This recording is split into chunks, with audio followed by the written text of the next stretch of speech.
Il est 13 h à Bomono dans la région du littoral. Mesdames, Messieurs, bonjour et bienvenue au journal de la mi-journée de ce 12 janvier 2021 sur Fait d'Afrique Télévision.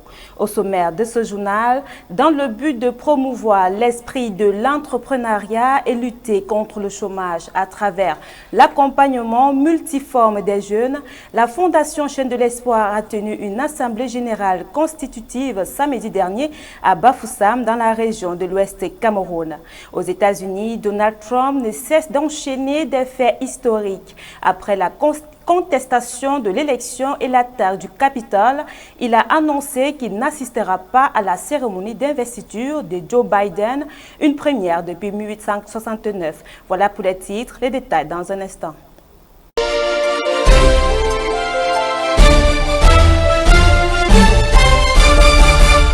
Débutons ce journal avec le festival du Nian, une danse ancestrale du peuple camerounais Bafoussam qui dure depuis plus de 800 ans. Cette 457e édition qui a débuté le 10 décembre 2020 s'achèvera le 13 février prochain est marquée par la crise sanitaire de la Covid-19, ce qui n'a pas empêché ce peuple de promouvoir leur identité culturelle et ancestrale. Reportage. Ils sont déguisés en véritables guerriers, torse nu, colorés avec des défenses d'animaux entre les mains. C'est la marque distinctive des initiés du Nian, une danse ancestrale qui dure depuis plus de 800 ans. Le Nian, qui s'effectue tous les 2 ans, traduit la puissance et la victoire du peuple Bafoussam face à l'assaut des ennemis pendant les années de guerre entre les tribus en région Bamileke. Cette 457e édition qui a débuté le 10 décembre 2020 est particulière. Avec la propagation de la pandémie du coronavirus, de nombreuses modifications ont été faites par Sa Majesté Jitargo Pepele, roi des Bafoussam, par rapport aux années antérieures, à l'instar de la décentralisation du festival Nian dans les sous-chefferies de la ville. C'est une édition spéciale, comme vous pouvez vous rendre compte. A été l'une des éditions la plus courte, parce qu'effectivement, le Covid, avec ses mesures barrières et surtout ses mesures de distanciation sociale. Mais aussi, nous avions tenu à ce que le festival, qui se tenait dans les autres chefferies, les autres sous-chefferies de Bafoussam, comme Chenjitago, Che Fouanfo, Che Folgou Tongon, Che Foualemvoa, Che Fouayangfo, Che Foupenko, Che Fouacho, soit également, effectivement, une absence soit particulièrement mis là-dessus pour permettre que, au lieu de le faire tous les 8 jours tels que cela se faisait, qu'on le fasse une fois, mais en mettant un accent particulier. Et aujourd'hui, vous venez de voir d'ailleurs l'une des étapes, celle, n'est-ce pas, de Foualumgo qui a eu lieu en Senzens du 8 janvier 2021. Durant ce festival, le corps des danseurs vibre au rythme des tam-tams.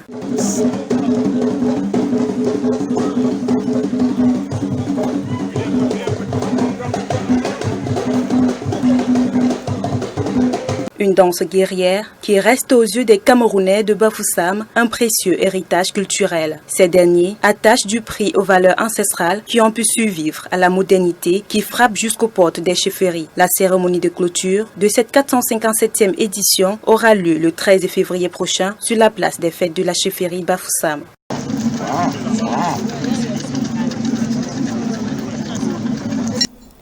Dans le but de promouvoir l'esprit de l'entrepreneuriat et lutter contre le chômage à travers l'accompagnement multiforme des jeunes, la Fondation Chaîne de l'Espoir a tenu une assemblée générale constitutive samedi dernier à Bafoussam dans la région de l'Ouest Cameroun. C'était en présence des opérateurs économiques. Voici le compte rendu dans ce reportage. 10% de la population jeune sont au chômage au Cameroun et 2 tiers de la population dont l'âge est en dessous de 35 ans sont dans le sous-emploi. Selon le rapport 2019 de la conférence internationale de clôture du projet d'amélioration des politiques d'emploi jeune en Afrique, un phénomène qui va grandissant au pays. Pour apporter sa pierre à l'édifice, pour améliorer la situation de l'emploi au Cameroun et lutter contre la pauvreté, la Fondation Chaîne de l'Espoir a tenu une assemblée générale constitutive samedi dernier à Bafoussam dans la région de l'Ouest Cameroun en présence des opérateurs économiques. Pour le directeur exécutif, il est important de porter une attention particulière à ce fléau qui handicape le développement du Cameroun. Il faut dire que l'objectif de la Fondation Chaîne de l'Espoir, c'est de parvenir à promouvoir et aider les couches vulnérables des populations à travers l'assistance à l'entrepreneuriat, l'assistance à l'éducation, que ce soit l'éducation formelle ou l'éducation non formelle. Donc, nos activités en gros tournent autour de l'éducation et de l'entrepreneuriat des jeunes. C'est pour ces raisons que vous avez vu la qualité de nos membres de l'Assemblée générale constitutive taillée sur mesure. Nous avons des informaticiens, nous avons des ingénieurs agro-pastoraux, nous avons toutes sortes de catégories sociales, les communicateurs. Les promoteurs de cette organisation vont débrayer le chemin à suivre pour parvenir à contribuer aux côtés des pouvoirs publics, contribuer à la lutte contre le chômage et contre la pauvreté dont font face les jeunes. Au cours de cette rencontre, les débats de fond étaient tournés autour de ces missions, à savoir la promotion de l'éducation, l'appui à la scolarisation et à la formation, la promotion de la croissance et le respect des droits de l'homme, entre autres. Le plan stratégique et opérationnel de cette organisation ont également été mis sur pied. La cérémonie s'est achevée avec la présentation des membres du bureau exécutif. Rendez-vous en février 2021 pour leur installation et le lancement des activités. Alors que le Cameroun connaît une augmentation de l'exportation, soit de 18 000 tonnes de sabanane au cours du mois dernier, de nombreux Camerounais se plaignent toujours de la rareté et la montée des prix sur le marché local. Leslie Famba. Considéré comme un repas des personnes de classe prolétaire dans le temps, le prix de la banane ne cesse de connaître une montée fulgurante sur le marché local. À ce jour, il faudra débourser en moyenne 2000 francs CFA pour obtenir une quantité raisonnable pour un repas de 4 personnes dans un foyer, étant donné qu'une banane coûte entre 50 et 115 francs CFA sur le marché. Pourtant, avant, quand une femme venait au marché, elle manquait que quoi préparer avant de préparer la banane. Maintenant, il faut être une dame que la ration tombe avant que tu prépares la banane maintenant. Les autorités avaient trouvé comme explication face à ce manque triade sur le marché l'attaque de l'une des plantations de bananes dans la région du sud-ouest par les séparatistes le 24 août 2018. Pourtant, après la montée de la pente, l'on a choisi d'exporter cette denrée au détriment des consommateurs locaux. Ce fruit tropical connaît ces derniers mois une progression sur son exportation au Cameroun. Selon les chiffres publiés par l'association bananière du Cameroun, le pays a exporté 18 804 tonnes de bananes au cours du mois de décembre 2020 contre 16 498 tonnes en novembre, soit une augmentation de 2306 tonnes. Une tendance haussière qui s'explique par une amélioration des tendances de tous les 3 principaux producteurs au Cameroun tels que la Société des plantations du Haut-Penja, Cameroun Development Corporation et Beau Plantation au cours de la période sous revue. Si pendant longtemps, le chef de l'État a exhorté les Camerounais à produire et à consommer le Made in Cameroun, qu'est-ce qui peut donc expliquer la volonté de privilégier l'exportation? Le Cameroun exporte beaucoup de bananes parce qu'il satisfait d'abord les gens de dehors. Nous sommes esclaves de notre produit. Oui. Et privilégier d'abord les gens de dehors avant de donner aux Camerounais. Donc c'est pour ça que nous cherchons chez nous. Alors que c'est notre produit. Les bonnes bananes, on a encore touché les blancs. Et nous, que nous, on cultive ça chez nous, on est esclaves. Nous, on mange les déchets. Ne dit-on pas que la bonne charité commence par soi-même? La crise autour des élections présidentielles en République centrafricaine crée un impact considérable au Cameroun, pays voisin. Conséquence, la région de l'Est Cameroun a enregistré de nombreux déplacements. Plus de 4500 Centrafricains se sont réfugiés au Cameroun et 1500 camions ont été bloqués à la frontière Garoua-Boulaye. Leslie Famba, une fois de plus.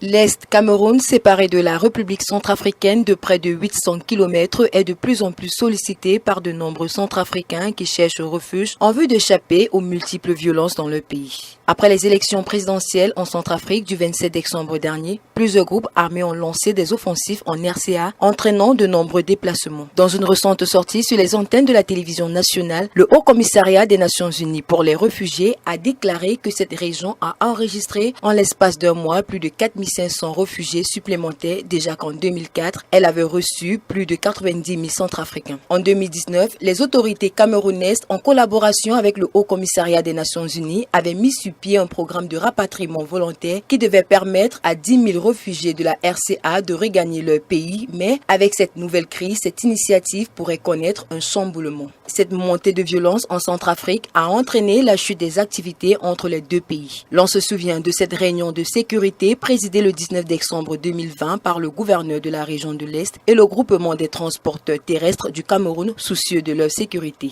À la fin de cette réunion, une résolution a été prise. Aucun camion camerounais ne traversera Garoua-Boulaye pour desservir la ville de Bangui, capitale centrafricaine, jusqu'à ce que la situation sécuritaire se stabilise. Conséquence, au moins 1500 camions de marchandises sont bloqués depuis plusieurs semaines à Garoua-Boulaye. 1,9 million, c'est le nombre de personnes mortes à travers la planète des suites du nouveau coronavirus. Hier lundi marquait le premier anniversaire du premier cas déclaré dans la ville de Wuhan en Chine. Carole quoi? 11 janvier 2020, 11 janvier 2021. Un an déjà que la santé mondiale a pris un décès suspect dans la ville de Wuhan en Chine avait alerté les autorités chinoises. Quelques jours plus tard, cette ville, considérée comme le foyer de la pandémie au nouveau coronavirus, avait été placée en quarantaine quelques jours plus tard. Des mesures sanitaires qui ne servaient à rien vu que le virus se propageait tel une traînée de...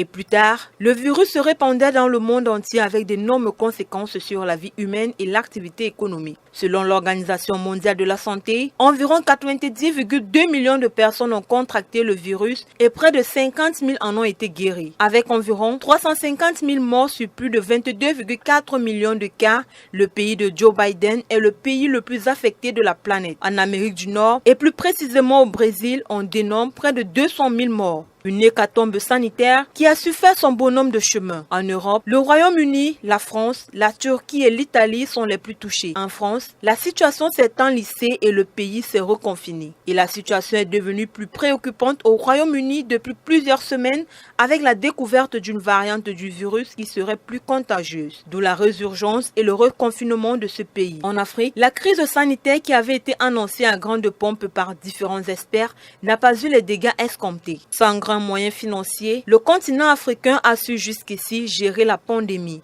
à l'instar de l'Afrique du Sud où près de 40 000 décès ont été signalés.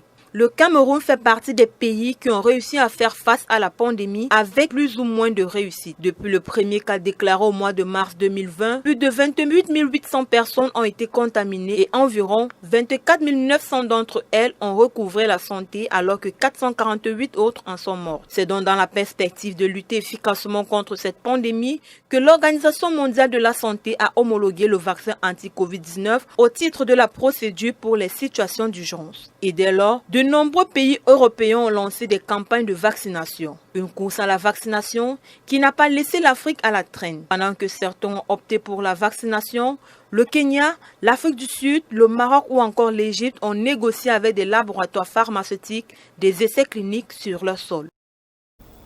Moins de 2 semaines après son retour d'un premier séjour qu'il avait tenu éloigné de son pays pendant 2 mois, le président Abdelmadjid Tebboune est reparti dimanche dernier en Allemagne pour se faire soigner des complications au pied suite à sa récente contamination par la Covid-19. Carole Nokwa, une fois de plus.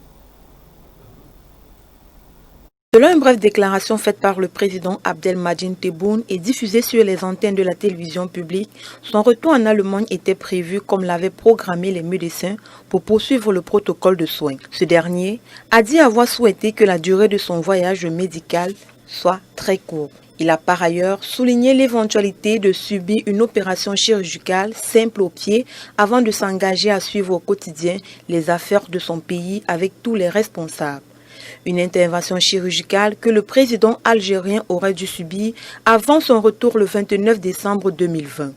Mais vu ses engagements présidentiels liés au traitement de certains dossiers urgents, le chef de l'État Abdelmadjid Tebboune avait dû rentrer dans son pays afin de signer la loi de finances 2021 avant le 31 décembre dernier et de promulguer la révision de la Constitution adoptée par référendum le 1er novembre 2020. Durant sa période en Algérie, Abdelmadjid Tebboune avait profité de ces 10 jours dans son pays pour limoger le ministre des Transports et le PDG d'Air Algérie. Il avait également tenu un conseil des ministres et rencontré plusieurs responsables sécuritaires des organisations patronales ainsi que la commission chargée de préparer la nouvelle loi électorale. Il convient de souligner que le président algérien Abdelmadjid Tebboune, âgé de 75 ans, avait été testé positif au nouveau coronavirus en octobre dernier, puis transféré d'urgence dans un établissement spécialisé en Allemagne. En Centrafrique, alors que Faustin Akache-Touadéra a été réélu et en train d'être reconnu comme tel par ses pairs, les rebelles attendent de mener leur action jusqu'au bout. Ils ont encore attaqué samedi dernier en visant cette fois-ci le camp militaire situé dans la ville de Boa à 340 km de Bangui, la capitale. Aux États-Unis, Donald Trump ne cesse d'enchaîner des faits historiques. Après la contestation de l'élection et l'attaque du Capitole, il a annoncé qu'il n'assistera pas à la cérémonie d'investiture de Joe Biden, une première depuis 1869. Voici le round-up de Thierry Banchasso. En Centrafrique, malgré la réélection de Faustin Akache-Touadéra, les rebelles n'entendent pas plier les chines. Samedi, ils ont attaqué la ville de Boar, située à 340 km de Bangui, la capitale. En milieu de matinée, des éléments armés se sont attaqués aux positions des forces armées centrafricaines, la FACA, dans cette ville qui abrite un camp militaire. 2 avions de combat français ont été dépêchés pour une mission de survol du pays par le président Emmanuel Macron qui a réaffirmé son soutien au processus électoral et condamné fermement les tentatives des rebelles de le saper. La mission des Nations Unies en Centrafrique, la MINUSCA, a affirmé avoir repris le contrôle de la situation quelques heures plus tard. Aux États-Unis, Donald Trump ne cesse de surprendre. En effet, seulement 2 jours après les événements qui se sont déroulés au Capitole, le président sortant a annoncé sur les réseaux sociaux qu'il n'assistera pas à l'investiture de Joe Biden et de Kamala Harris prévue le 20 janvier à midi. C'est un fait inédit depuis 150 ans. S'il maintient sa décision, il sera ainsi le tout premier président à ne pas assister à la prestation de serment de son successeur depuis Andrew Johnson en 1869. Cette cérémonie très attendue se déroule traditionnellement sur les marches du Congrès devant les pelouses du Grand Mall. Cependant, pour Joe Biden, ce n'est qu'une bonne chose que Donald Trump n'y assiste pas.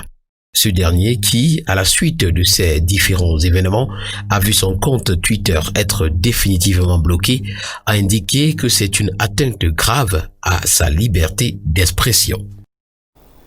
Mesdames, Messieurs, c'est la fin de ce 13h. Merci de l'avoir écouté. Les prochains rendez-vous de l'information, c'est à 19h en anglais et 20h en français avec Thierry Niopé. Quant à moi, je vous retrouve demain quand il sera 13h.